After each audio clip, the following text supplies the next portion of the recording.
Time now for everybody's favorite guessing game, What's My Line?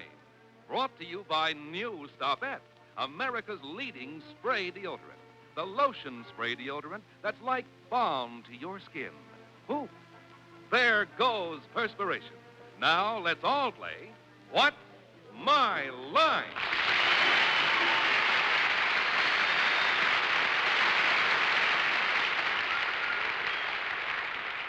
And now let's meet our award-winning What's My Line panel. First, the delightful star of stage and television, Miss Arlene Francis.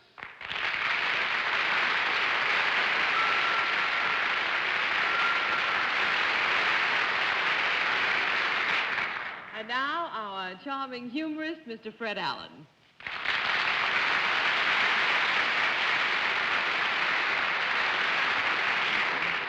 And now, a surprise, ladies and gentlemen, Miss Dorothy Kilgallen. Thank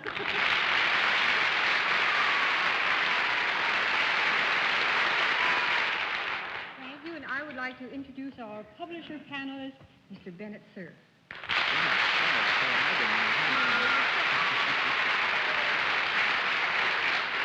And on my left, our distinguished and terribly articulate panel moderator, Mr. John Charles Baker.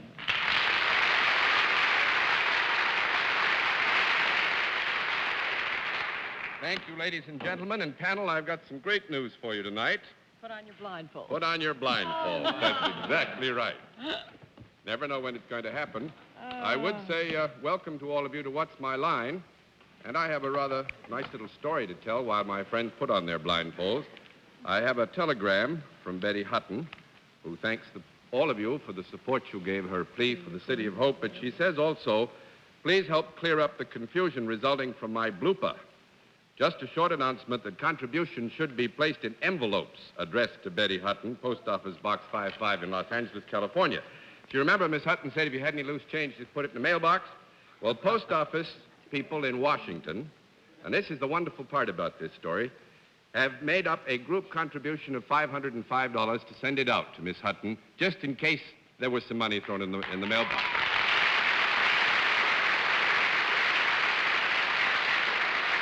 And so that the same mistake may not be made again, as a matter of fact, any money that is dropped loose in a mailbox, according to the Deputy Postmaster General, Mr. Stans, will have to go to the United States Treasury.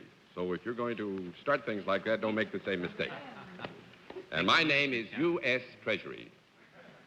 All righty, panel, the blindfolds all on? Yes. We got some wonderfully interesting challenges. We'll have a famous guest challenger a bit later on, but right now, let's see what you can do with our first challenger. Will you come in and sign in, please?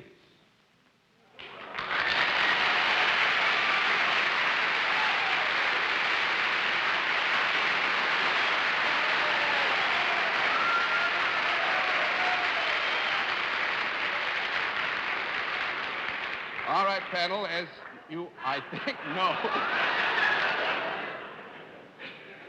we have put your blindfolds on because there is an area of identification, which, by the way, in this instance, is inclusive of the hometown of our guest, which would tend to give too much away.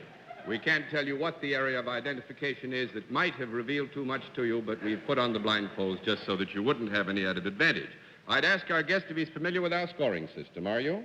Good. If you're familiar with our scoring system, let's let the folks here in the theater and those of you at home know exactly what our guest line is.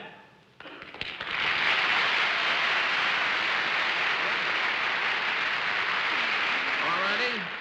Panel, we want to be helpful, even though I dare say you're not too happy about being blindfolded. So I'll give you some information. Our guest is salaried. And now let's start the general questioning with Arlene Francis. Is our guest one who is easily recognizable?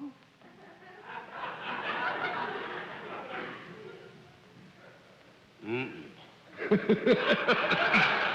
I gotta Did get our that. guest grunt? No, that was was that a yes? Mm-mm. That was a no. Our guest is our guest.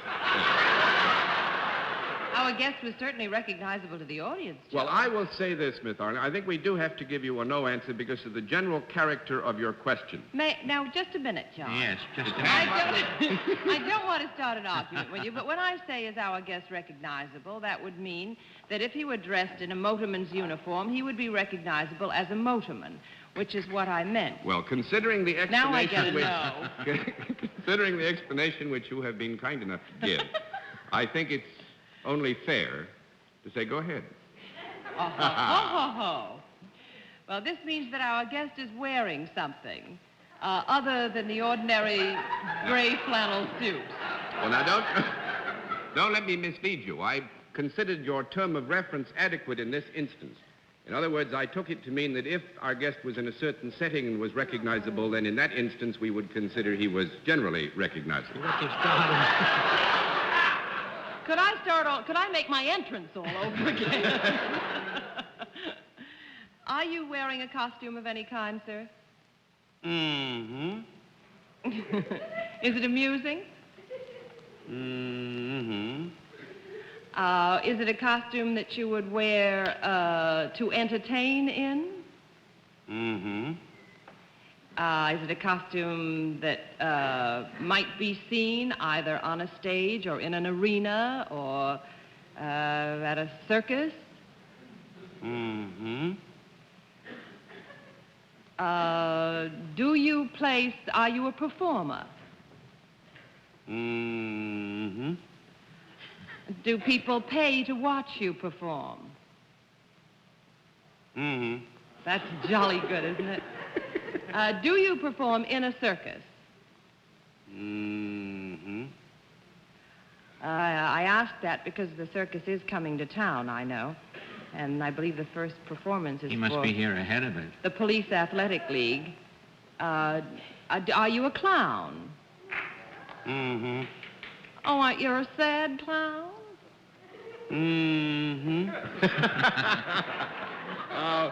Miss Arlene, I must say you have identified the line of our guest. Would you guess now as to who it might be, just for fun? Well, the first clown's name that comes to my mind is Emmett Kelly. And Emmett Kelly it is.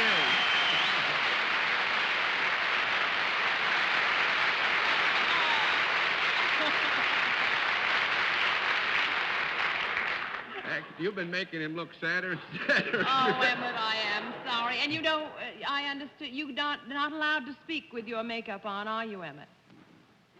And it was very hard for him to say, even, wasn't it, Emmett?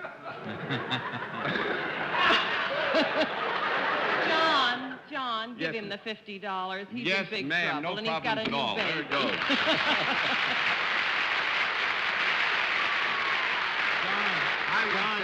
John, would you make up like this next week? Would I make up like this next week? Actually, I'd try it if I thought I could come out this well, but I'd probably just look dull. Mr. Kelly has a certain wonderful talent all of his own that makes that...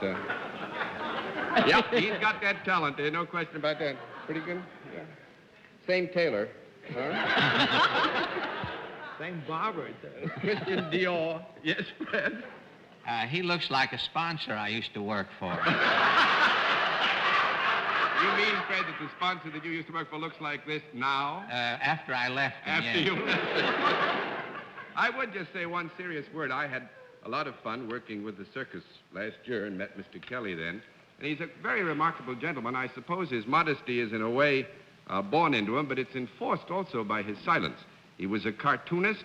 He's a fine writer, beside being probably the greatest clown there is today. And we think it was wonderful of you to come and spend a little time with us, and I'm sorry And he's about... a daddy, too. He has a little clown. He's a daddy and has a little clown, too. And so, Mr. Kelly, for all of us, may I say thank you? Wonderful to have you with us, and would you say good night to the panel?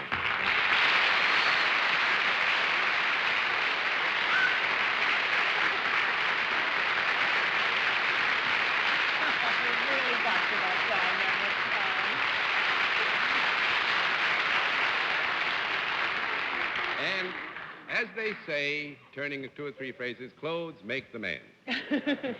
And now let's see, panel, that's a very good beginning. I congratulate you on it. See if we can't give you a good chance to stumble, though. Will our next guest come in and sign in, please? Just sign in right there, if you will. Helen Moore, right?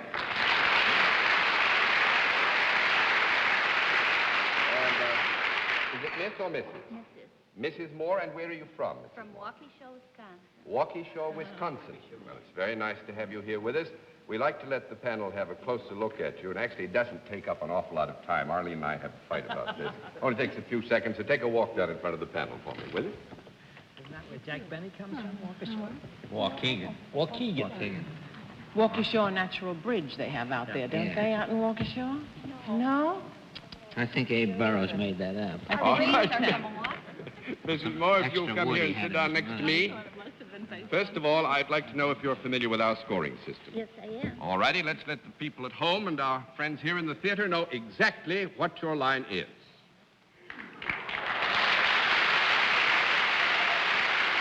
All right.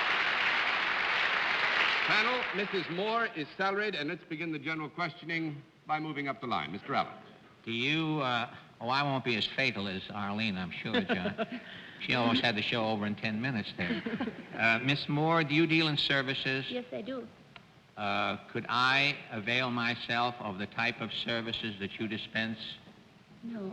I couldn't? Now, wait a minute. The I don't question mean was, that could Mr. Allen avail himself of the type of services? I think we could Yes. agree that you might be able to. But yes. I couldn't obtain them at your headquarters, wherever they may be. No. I wouldn't be apt to do that. Yes, you could not Yes. obtain them from Mrs. Moore. Thank you, John. Do you, could Arlene avail herself of your services? Yes. Would she be more inclined to do it than I would? Oh, yes. In the process of treating the people, are you alone with them at any time? No. You're not. That's 1 down, 9 to go. Miss Kilgallen. May we take it then, Mrs. Moore, that you deal with ladies more frequently than with gentlemen? Yes. Do you come in contact with them? Yes. And they are in groups of at least more than one? Groups of what? Groups of more? Well, A small group she's is not one. alone with them. Mm-hmm. Do you speak to them? Is that part of Yes. your service? Do you give them any advice of any kind? Or any No. sales pitch? No. No, I wouldn't say that we could call it advice. To be sure, in all such human relationships, there is an exchange of information, but this is not, I think, in the category of advice per se. That makes it 2 down and 8 to go, Mr. Cerf. Mrs. Moore, would it be possible that you work for a non-profit-making organization? No, I'm afraid... Wrong Mrs. way Moore- out. Yeah, wrong way out. Mrs. Moore works for a profit-making organization. 3 down and 7 to go, Miss Francis. Is there anything instructive about what you do, Mrs. Moore? No. I wouldn't think so, no. Here again, you know, there's always some area of exchange as between people, but nothing fundamentally instructive. 4 down and 6 to go, Mr. Allen. Well, do you improve the people in any way? Yes. You do, in their general appearance? Sometimes. Not always. You're not sure of your job. I mean, certain times you see You do improve them? You improve them from the neck up? No. You don't. All right, that's 5 down and 5 to go, Miss Kilgallen. Well, how do they know they're improved then? I All They right, can do look you down. improve them from the neck down? Do you improve them from the neck down? Sometimes. Is it from the ankles up? Yes. Well, there's a lot of territory, Dorothy. Well, it depends on who you're talking about. Do these people come into contact with something other than you that assists in the improvement? Yes. Could it be called a garment of any kind? No. 6 down and 4 to go, Mr. Cerf. I'm going to give you 1 minute more. I don't think you're getting too close. Well, Mrs. Moore, if you improve them without a garment, would this be through some physical exercise or health-giving propensity that you hand out? That covers a lot of ground, That and does. just on the basis of all the ground it covers, we'll give you a yes. Do you do something that possibly improves their figure? Pardon? Is their figure Yes. improved? Sometimes. Sometimes. Is it possibly slenderized as a result of your advice or whatever it is you give? Sometimes. And sometimes it's the opposite, if they want it that way? That's right. Well, are you in any form of dietitian work? No. No. 7 down and 3 to go, Miss Francis. Mrs. Moore, nobody's asked you whether there is any kind of a product in what you do. I know I'm going to get a no, but anyway, is there a product involved in what you do? Yes, if I may, Miss. Well, there is a product involved in what? There is. Is it a large product?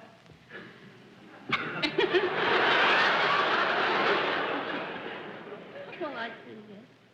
It can be. Can Yes, be. it can be. It comes in different sizes, this product?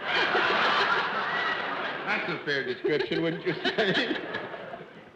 Does the size of the product depend on the size of the person? I know when I'm licked, I'm flipping all the cards. No, I think it's could we just have a conference and a wild guess before you Well, knock take us your out wild of the guess box? now. Well, does she operate a school for slenderizers? No, or no, no, girl no. I have an masters idea or for what? the animals, too. Animals? Animals. Oh, babies. No animals? All right. Actually, there are no more cards to toss her. I just keep tossing them. Mrs. Moore is a mud bath attendant. With more mud.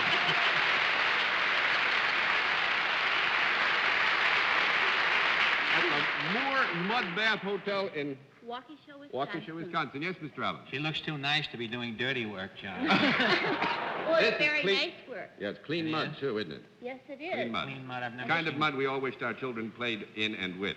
You can get And it in it's good for cellophane. men and women, and we also have given baths to little You children. don't swallow it, though, do you, Mrs. Moore? Pardon? You're not allowed to swallow it, are you? Oh, no, not likely. You don't nail you don't have a do-it-yourself mud kit by any chance.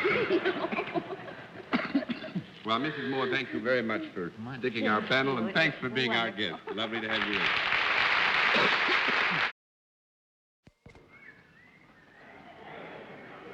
Selma Gittleman, is that right? How are you?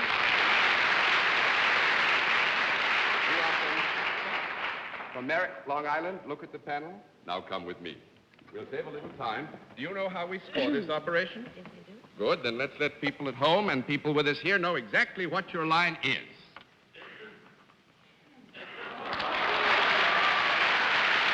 All right.